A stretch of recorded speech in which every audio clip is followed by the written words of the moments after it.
Assalamu alaikum. Once again, it's your brother Shadid Lewis. This time we're dealing with the claims that Islam is racist against black people and that the Prophet Muhammad, peace be upon him, supposedly made racist statements against black people. Now, this person who made this video, ever wonder what the Prophet said about black people, obviously has quoted some things that he's not aware of what he's quoted. Okay, so interestingly, he starts with Ibn Ishaq of all people, which is known as among the weaker narrations or less reliable sources about Islam or about the Prophet's life, etc. Although he is said to be one of the earliest biographers, the scholars agree that his work, that his narrations and things like that are unreliable and are weak. So the person who made the video, you should have checked that before you started trying to quote from him. And the fact that you started with him already shows your error. Why don't they start with the Quran, brothers and sisters?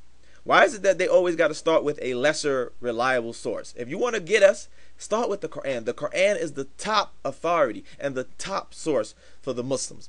But nonetheless, he starts with Ibn Ishaq. And he narrates something, he says, I guess from page 243 of Ibn Ishaq's book, in which it is said that the Prophet allegedly said that if you want to see Satan, Satan looks like a black man. But what does the Quran say that Satan looks like, everyone? Let's see what the Quran says that Satan looks like.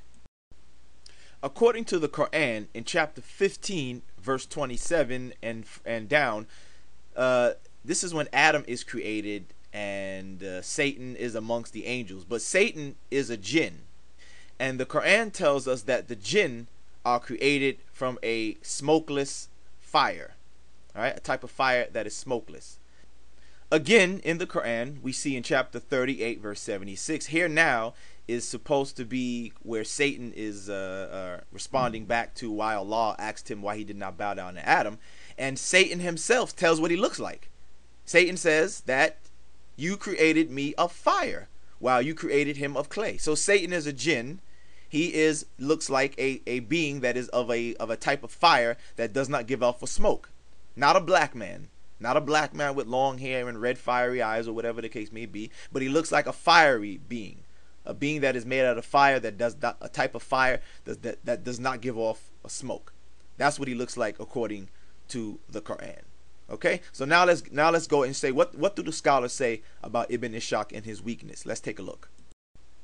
Okay, so here we have some statements right here. We have Ad-Dhahabi also listed some of the major scholars of Islam who refuted Ibn Ishaq's reliability in hadith narrations. Imam Malik, for instance, called Ibn Ishaq a liar, and Yahya ibn Sa'id al-Ansari as well, as Al-Amash refuted one of Ibn Ishaq's narrations by saying that he lied. So these are strong statements from other scholars letting us know that definitely Ibn Ishaq is not reliable. I mean, to say that he's a liar, I mean, that's clearly letting us know that his narrations are clearly unreliable, yet you quote them as if they are a proof against Islam when in fact they are not. Okay, and further we read Imam Ahmed also said that Ibn Ishaq did not care from whom he collected hadith. In other words, he would just collect from anybody without caring about whether the person was reliable or not. He just took from anybody. All right. Imam Ibn Numayr said that Ibn Ishaq reported false hadiths from unknown narrators. So again, this is just a glimpse of what some of the major scholars of Islam of the past had to say about Ibn Ishaq and his reliability. So from now on, please, I don't want to see any more haters against Islam quoting from Ibn Ishaq, okay? Because if you do, you're just going to embarrass yourself. And what's also interesting, going back to the Quran, do you know that the Quran says that the first man, Adam, was created out of a black substance? Did you know that? In Quran chapter 15 verse 28 it says, and when your Lord said to the angels, surely I am going to create a mortal of the essence of black mud fashioned into shape. So isn't that interesting that the haters claim Islam is against black people, yet according to the Quran, Allah created the first man out of black essence of mud. Isn't that interesting? Oh yeah, and just in case the haters are wondering what it says in Arabic, right here, the word for black mud or black clay in the Arabic is hamma'in masnunin. Okay, this means the black mud or the black clay. There you have it. Okay, next he takes this hadith from Bukhari, volume 9, book 87, hadith number 161. He also mentions 162 and 163. They all say the same thing. Now what he does is he takes this hadith and makes it more than what it is. He takes the issue because the Prophet said in the dream he saw a black woman. And in the dream, this black woman represented an epidemic that was coming, supposed to come upon Medina. Nowhere does it say now, anytime you see a black woman in a dream, that the black woman represents that. This was for this dream. In this dream, the black woman he saw represented that. Nowhere does he say that a black woman, anytime you see her in a dream, this is what it means. Here's the text of the hadith even shows that it's specific to this incident, because he says, I interpret this as a symbol of an epidemic of Medina. You see, showing that this dream was only relevant to that particular situation in Medina, nothing else. Showing that it doesn't mean anytime you see a black woman in a dream that's what it means. It just was in this dream, this woman represented that, and that's it, nothing more.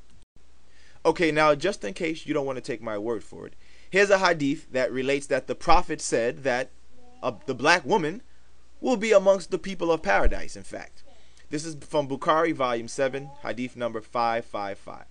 Narrated Atta bin Abi Rabah that Ibn Abbas said to me, shall I show you a woman of the people of paradise?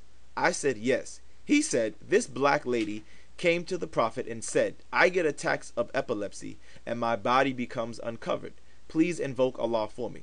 The Prophet said to her, if you wish, be patient and you will have entered paradise. And if you wish, I will invoke Allah to cure you.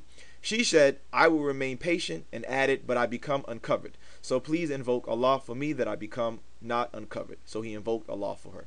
So here this hadith says that here is a black woman whom the Prophet said will be amongst the women of paradise. Okay, here's another hadith from Bukhari, volume 1, book 8, hadith number 448, narrated by Abu Hurairah, showing that the Prophet was favorable towards black people. It says that a black man or a black woman used to sweep the mosque and he or she died. The Prophet asked about her or him. He said he was told that he or she had died. And notice the hadith shows that he was upset that they didn't tell him. He said, why did you not inform me? So he said, show me his or her grave. So he went to his or her grave and he offered funeral prayers for that person. Now notice he offers the prayers after the fact. After they already had their funeral, after they already been, he was so concerned, he was so favorable towards these black people that he even told his companions, why didn't you tell me? Why didn't you tell me that he or she died? And he goes and offers a prayer even after they had already been buried. Now this shows you, does this look like racism to you? This shows you clearly that the Prophet was not a racist and that he was indeed favorable towards black people. So much so that look at that. He went and offers the prayer for them. That's a great honor in Islam. For the Prophet to offer funeral prayers for you, that's one of the greatest honors you could have, that he would pray for you. And notice he does it after. He didn't have to do this. They were already buried. The funeral was already done. And notice he shows so much concern that he goes after the fact and he still offers their prayer, even though it was already after they had already been buried. So there you go, again, refuted. Okay, lastly, he gives another hadith, again from one of the weaker collectors of hadith, Abu Dawud, which is not known as one of the most reliable either. But what do the two most reliable hadith collections tell us? Sahih Bukhari and Sahih Muslim. Both of them tell us that the Antichrist's complexion was a reddish complexion, not that of a black man, but that of a reddish complexion. And the hadith numbers are listed right here.